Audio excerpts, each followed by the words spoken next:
कैसी भी दिमाग का आदमी रास्ते में जा रहा है, उसे खूबसूरत अगर लड़की दिखी, सुंदर, अति सुंदर, तो रेप हो सकता है। कैसी भी दिमाग का आदमी रास्ते में जा रहा है, उसे खूबसूरत अगर लड़की दिखी, सुंदर, अति सुंदर, तो रेप हो सकता है। आदिवासी में कौन सी अति सुंदर स्त्री है? एससी की कौन सी अति सुंदर स्त्री है? मोस्ट ओबीसी में ऐसी स्त्रियां सुंदरियां हैं। क्यों होता बला?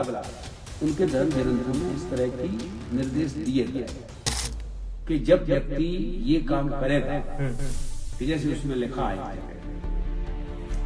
चांडाली तू स्वयं काशी, प्रयाग चरम कांड, अयोध्या कुक्षी प्रोक्ता, रजकी मथुरा। सोचिए जरा, देश की विधानसभा में बैठा एक चुना हुआ जनप्रतिनिधि जिसने संविधान की शपथ ली है, वही आदमी अगर दुष्कर्म जैसे जघन्य अपराध को पुण्य से जोड़ डाले तो ये सिर्फ एक बयान नहीं रह जाता, ये पूरे समाज के चेहरे पर तमाचा बन जाता है। ये कोई ट्रोल नहीं, कोई सड़क छाप नहीं, बल्कि मध्य प्रदेश का विधायक है। नाम फूल सिंह बरैया। उम्र है 64 साल, 2 बेटियों का पिता है और सोच ऐसी जिसे सुनकर इंसानियत शर्म से सर झुका ले। आज जो बात सामने आई है उसने हर सभ्य इंसान को अंदर तक हिला दिया है। सवाल सिर्फ एक नेता का नहीं है, सवाल उस मानसिकता का है जो सत्ता के गलियारों तक घुस चुकी है। लोकतंत्र में नेता जनता की आवाज होते हैं, लेकिन जब वही नेता जहर उगलने लगे तो जहर सिर्फ शब्दों में नहीं रहता, वो सोच में भी फैल जाता है। फूल सिंह बरैया का बयान कोई फिसलन भरा नहीं था, कोई गलत संदर्भ नहीं था, यह सीधी सीधी घिनौनी सोच थी। वो कहते हैं अगर रास्ते में खूबसूरत लड़की दिख जाए तो आदमी का दिमाग विचलित हो जाता है और दुष्कर्म हो जाता है। मतलब साफ है, अपराधी की कोई गलती नहीं, लड़की की खूबसूरती ही असली गलती है। यानी अगर कोई महिला सुंदर है तो वो अपराध का कारण बन जाती है। ये वही सोच है जो सदियों से औरतों को दोषी ठहराती आई है, कभी कपड़ों पर, कभी बाहर निकलने पर और कभी हंसने पर। लेकिन बात यही नहीं रुकी। बरैया ने जो अगला बयान दिया वो इंसानियत के लिए और भी जहरीला है। वो कहते हैं कुछ धर्म ग्रंथों में लिखा है कि फला जाति की महिला के साथ सहवास करने से फला तीर्थ का पुण्य मिलता है, और जो लोग तीर्थ नहीं जा सकते उनके लिए घर बैठे पुण्य कमाने का रास्ता है। मतलब साफ है, दुष्कर्म को धार्मिक जामा पहनाकर उसे पुण्य कर्म बना दिया गया। ये बयान सिर्फ महिलाओं का अपमान नहीं, ये धर्म का भी अपमान है, क्योंकि कोई भी धर्म, कोई भी ग्रंथ बलात्कार जैसे पाप को पुण्य नहीं बना सकता। बरैया यही नहीं रुके, उन्होंने कहा कि एक आदमी अकेले दुष्कर्म नहीं कर सकता जब तक महिला सहमत न हो, यानी पीड़िता को ही कटघरे में खड़ा भी कर दिया गया। इंडिया में सबसे ज्यादा रेप किसके होते हैं? शेड्यूल कास्ट, शेड्यूल ट्राइब और मोस्ट ओबीसी होते हैं। तो मेरा कहने का मतलब है, रेप की थ्योरी ये है कि कोई भी, कैसी भी दिमाग का आदमी रास्ते में जा रहा है, उसे खूबसूरत अगर लड़की दिखी, सुंदर, अति सुंदर, तो उसका ब्रेन है वो इधर वो विचलित हो सकता है, तो रेप हो सकता है। आदिवासी में कौन सी अति सुंदर स्त्री है? एससी की कौन सी अति सुंदर स्त्री है? मोस्ट ओबीसी में ऐसी स्त्रियां सुंदरियां हैं। क्यों होता है बलात्कार? उनके धर्म ग्रंथों में इस तरह की निर्देश दिए गए। हाँ, उनके ग्रंथों में। अब हिंदू है कि नहीं है, मैं उनके ऊपर मुझे कुछ नहीं कहना, उनके ग्रंथों में। तो मेरा कहने का तात्पर्य यह है कि जब व्यक्ति ये काम करेगा, कि जैसे उसमें लिखा है एक जगह, चांडाली तू स्वयं काशी, प्रयाग चरम कारणी, अयोध्या पुक्षी प्रोक्ता, रजकी मथुरा मता। चांडाल, चमारिन, चांडाल एक बिरादरी है। 1156 वैरायटी है चमारों की इंडिया में। चाहे कोई जाटव का हो, अहरवार का हो, कुरील का हो, कोई का हो, मेघवाल का हो। तो ये लिखा है कि इस जाति के साथ सहवास करने पर ये तीर्थ का फल मिलेगा, इसके साथ ये सहवास करने पर फलाना तीर्थ का मिलेगा, इसको ये करेगा। तो अब वो नहीं जा पाता उस महातीर्थ को, उन धर्म ग्रंथों में जो लिखा है नहीं जा पा रहा।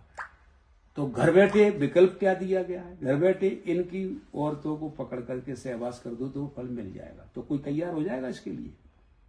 तो क्या करेगा फिर? अंधेरे उंजेरे में वो क्या करेगा? पकड़ने की कोशिश करेगा। एक व्यक्ति एक महिला का कभी रेप नहीं कर सकता अगर वो सहमत नहीं, तो नहीं करेगा। फिर इसलिए 4 महीने की बच्ची के साथ, 10 महीने की बच्चियों के साथ, 1 साल की बच्चियों के साथ रेप सुने आपने? सुने हैं? क्यों होते हैं? उसके ऑर्गन्स का रेप के लिए तैयार है क्या?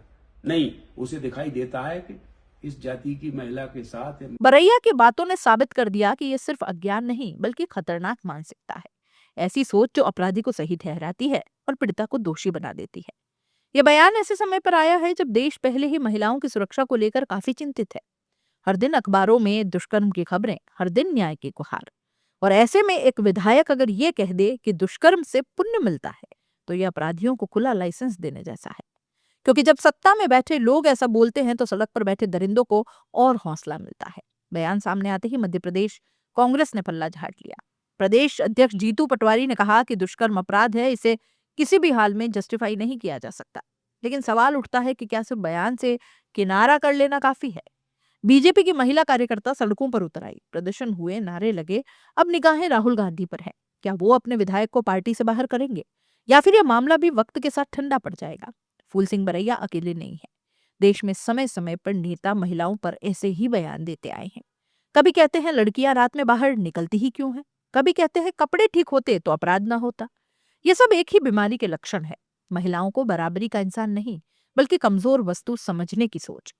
जब समाज में बेटियों को बोझ समझा जाए, जब इज्जत का ठेका सिर्फ महिलाओं पर डाला जाए, जब लड़कों को बचपन से सिखाया जाए कि गलती माफ है, तभी फूल सिंह बरैया जैसे बयान पैदा होते हैं। ये सोच सिर्फ नेताओं की नहीं, समाज के एक हिस्से की भी है और यही सबसे खतरनाक बात है।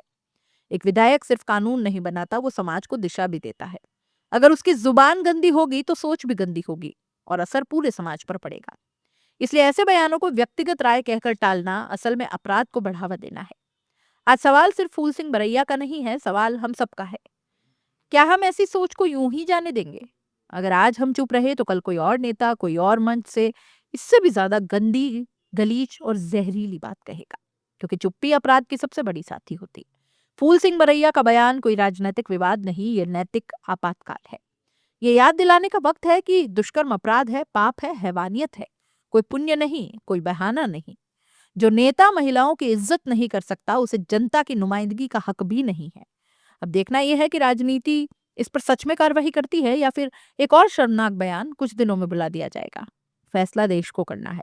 हमें कैसी सोच चाहिए, बरैया की या बराबरी की? तो अब वो नहीं जा पाता उस महातीर्थ को, उन धर्म ग्रंथों में जो लिखा है नहीं जा पा रहा। तो घर बैठे विकल्प क्या दिया गया है? घर बैठे इनकी औरतों को पकड़ करके सहवास कर दो तो फल मिल जाएगा। तो कोई तैयार हो जाएगा इसके लिए? तो क्या करेगा फिर? अंधेरे उंजेरे में वो क्या करेगा? पकड़ने की कोशिश करेगा। एक व्यक्ति एक महिला का कभी रेप नहीं कर सकता अगर वो सहमत नहीं, तो नहीं करेगा। फिर इसलिए 4 महीने की बच्ची के साथ, 10 महीने की बच्चियों के साथ, 1 साल की बच्चियों के साथ रेप सुने आपने? सुने हैं? क्यों होते? उसके ऑर्गन्स का रेप के लिए तैयार है क्या?